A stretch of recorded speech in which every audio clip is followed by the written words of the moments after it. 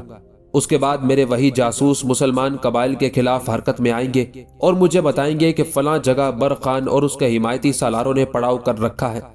چنانچہ اس جگہ میں آندھی اور طوفان کی طرح حملہ ہوں گا، اور میں تم سے وعدہ کرتا ہوں کہ میرے اس حملے کو مسلمان قبائل برداشت نہیں کریں گے اور تتر بتر ہو جائیں گے،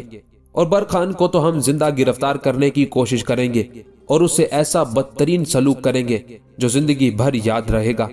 وہاں بیٹھے سارے سرداروں، عمرا اور رؤسا نے روس سے آنے والے اس سالار سے اتفاق کیا تھا۔ اس کے بعد لوگ اٹھ کر اپنے اپنے خیموں کی طرف ہو لیے تھے۔ شیبانی خان نے چونکہ اپنے علاقوں کے لیے خراسان کے تیمور حکمرانوں کو اپنے لیے خطرہ سمجھا تھا، لہٰذا وہ انہی کے شہر خوارزم کی طرف بڑھا تھا۔ تیمور لنگ کے بعد اب یہ علاقہ اس کی نسل کے دو بھائیوں کے اندر بٹا ہوا تھا۔ ایک بلسنگر مرزا، یہ بلخ کا بادشاہ تھا، اور دوسرا سلطان حسین مرزا، یہ گو چھوٹا تھا لیکن تیمور لنگ کے علاقوں کا جان نشین اسے ہی خیال کیا گیا۔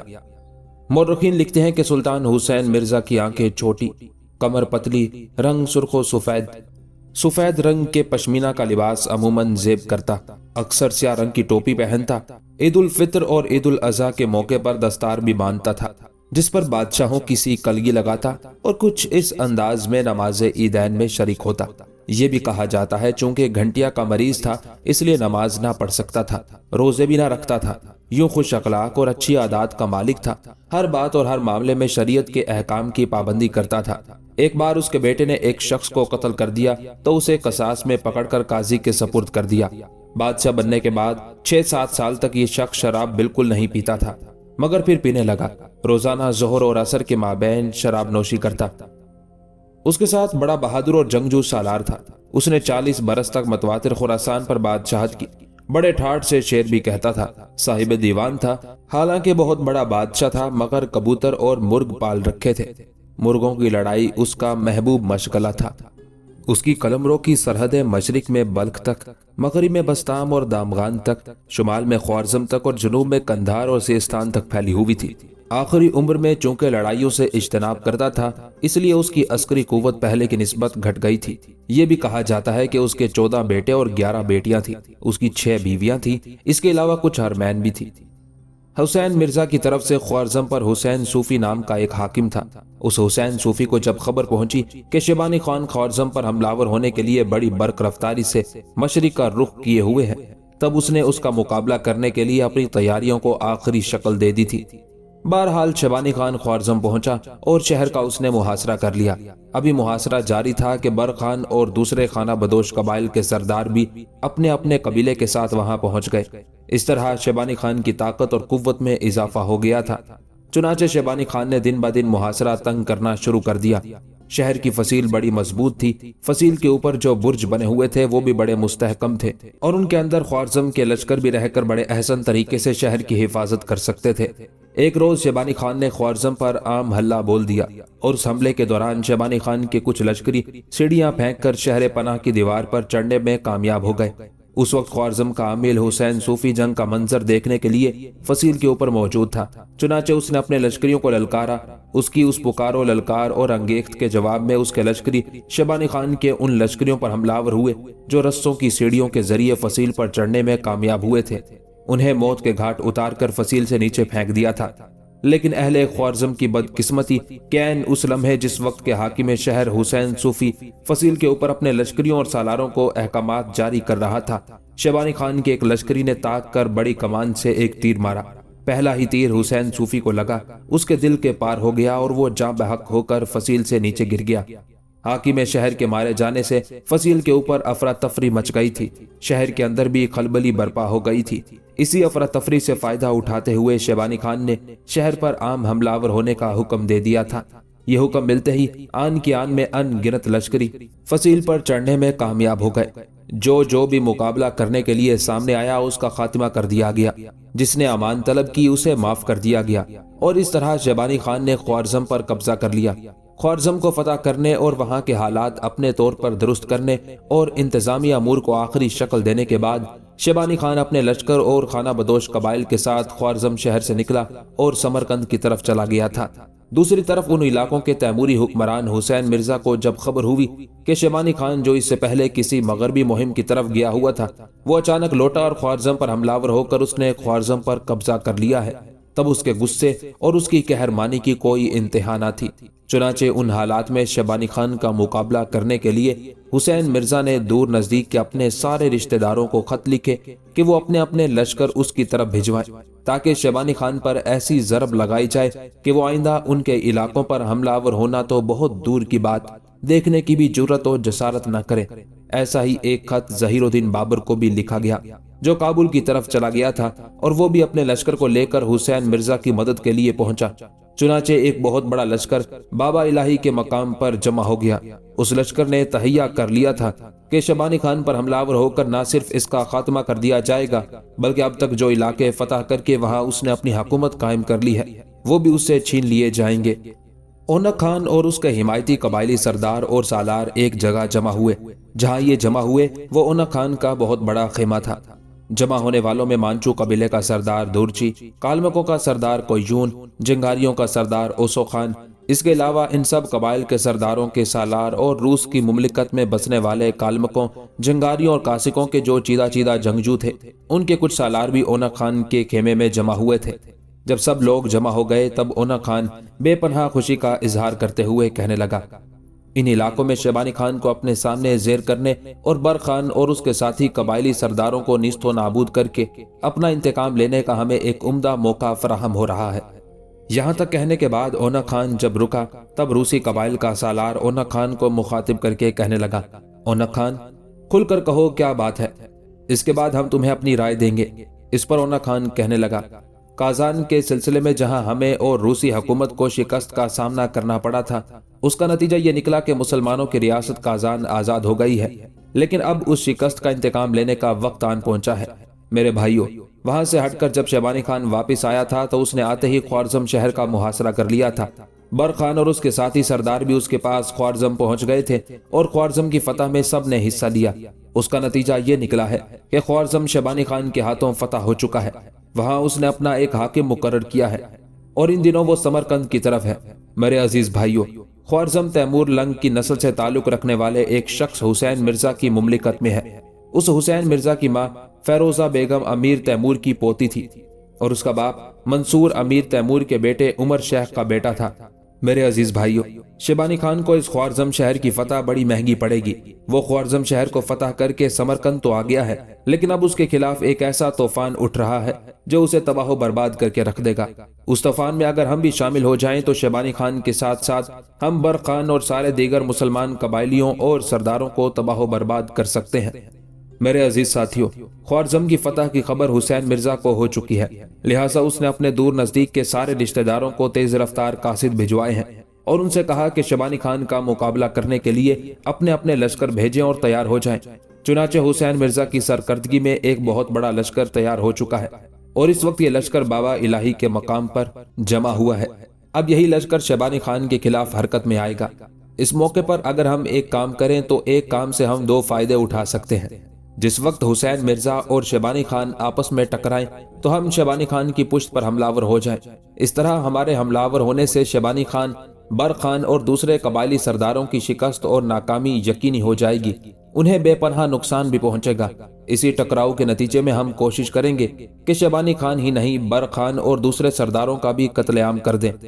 اب اس کا پہلا فائدہ ہمیں یہ ہوگا کہ شیبانی خان کی قوت ختم ہونے اور مسلم خانہ بدوش قبائل کے سرداروں کے مارے جانے اور ان کے قبائل کے تباہ و برباد ہونے سے ان علاقوں کے اندر ہماری اجارہ داری ہو جائے گی۔ کوئی ہم سے ٹکرانے والا نہیں رہے گا اور ان علاقوں میں نئی چراگاہیں تلاش کرنے میں نہ کوئی ہمارا رقیب ہوگا اور نہ ہی کسی سے کوئی خطرہ ہوگا۔ دوسرا فائدہ ہمیں یہ ہوگا کہ جب ہم حسین مرزا کی حمایت میں شیبانی خان پر ضرب لگائیں گے، اسے خبر ہوگی کہ ہماری وجہ سے اس کی فتح یقینی ہوئی ہے، تو یاد رکھنا وہ ہمیں بھی مراد دے گا۔ ہو سکتا ہے اپنے کچھ علاقے ہماری تحویل اور حفاظت میں دے دے۔ اگر وہ ایسا کرتا ہے تو یہ دوسرا فائدہ ہمارے لیے بڑی اہمیت کا حامل ہوگا۔ یہاں تک کہنے کے بعد اونک خان کچھ دیر خاموش رہا، سوچا، دوبارہ سارے قبائل کے سرداروں اور سالاروں کو مخاطب کرتے ہوئے وہ پھر کہہ رہا تھا، میں نے جو کچھ کہنا تھا کہہ چکا۔ اگر آپ سب لوگ سمجھتے ہیں کہ جو کچھ میں نے کہا ہے اس میں ہمارے لیے سود مندی ہے تو پھر میرے خیال میں ہمیں وقت ضائع کیے بغیر اس منصوبے پر عمل کرنا چاہیے، اور اگر ہم اس میں کامیاب ہوتے ہیں تو یاد رکھیے گا، ولگا سے لے کر کوہستان تھان شان کے دروں تک کوئی بھی قوت ہمارے لیے خطرات و خدشات کا باعث نہ بن سکے گی، اور ان علاقوں میں جس قدر چراگاہیں ہیں ان سب پر ایک طرح سے ہماری اجارہ داری رہے گی، اور اگر ہم حسین مرزا کے ساتھ مل کر شیبانی خان کو جھکنے پر مجبور کر دیتے ہیں اور اس نے جو علاقے فتح کیے ہیں ان سے اسے محروم کر دیتے ہیں تو حسین مرزا تو صرف دریائے جیہوں یا زیادہ سے زیادہ دریائے سیہوں تک جنوب میں رہے گا، جبکہ شمال کے سارے علاقے ہماری گرفت میں رہیں گے، اور اس جنگ میں حصہ لے کر خانہ بدوش مسلم قبائل اور شیبانی خان کو زیر کرنے کے بعد ایک طرح سے حسین مرزا ہمارا ممنون بھی ہوگا، اور ان علاقوں میں ہمیں حلیف کے طور پر حسین مرزا کی صورت میں ایک طاقت اور قوت بھی مل جائے گی۔ یہاں تک کہنے کے بعد اونک خان جب خاموش ہوا تب سب سے پہلے جنگاری قبیلے کا سردار اوسو خان بول اٹھا اور تپے ہوئے لہجے میں کہنے لگا، اونک خان، تم نے میرے دل کی بات کی ہے۔ جس وقت کازان کے نواح میں روسی حکومت کے علاوہ ہمیں بھی ناکامی اور شکست کا سامنا کرنا پڑا تھا، میں بڑا اداس اور شکستہ دل ہوا تھا، اس لیے کہ جس وقت یہ مسلمان روس سے ٹکرانے لگے تھے مجھے قوی امید تھی کہ روس کے مقابلے میں شیبانی خان کازان کے جنگجوؤں اور خانہ بدوش مسلم قبائل کو ناکامی اور شکست کا سامنا کرنا پڑے گا۔ میں یہ بھی ٹھانے ہوا تھا کہ کم از کم اس ٹکراؤ کے دوران میں اگر کسی دوسرے مسلمان سردار کو نقصان نہ پہنچا سکا تو میں بر خان کی گردن ضرور کٹواؤں گا کہ اس نے میرے بیٹے تقلا خان کو موت کے گھاٹ اتارا تھا۔ لیکن اس وقت میری ناکامی، میری مایوسی اور افسردگی کی کوئی انتہا نہ تھی جب ہمیں ناکامی کا منہ دیکھنا پڑا اور الٹا ہمیں روس کی حکومت کے ساتھ نقصان اٹھانا پڑا۔ اب اگر حالات ہمیں مسلمان قبائل کے علاوہ شیبانی خان کے خلاف حرکت میں آنے کے لیے ایک اور موقع فراہم کر رہے ہیں تو میں سمجھتا ہوں کہ اس سے ہمیں پورا فائدہ اٹھانا چاہیے۔ میں دوسرے قبائل کے سرداروں سے متعلق تو کوئی یقین دہانی نہیں کراتا،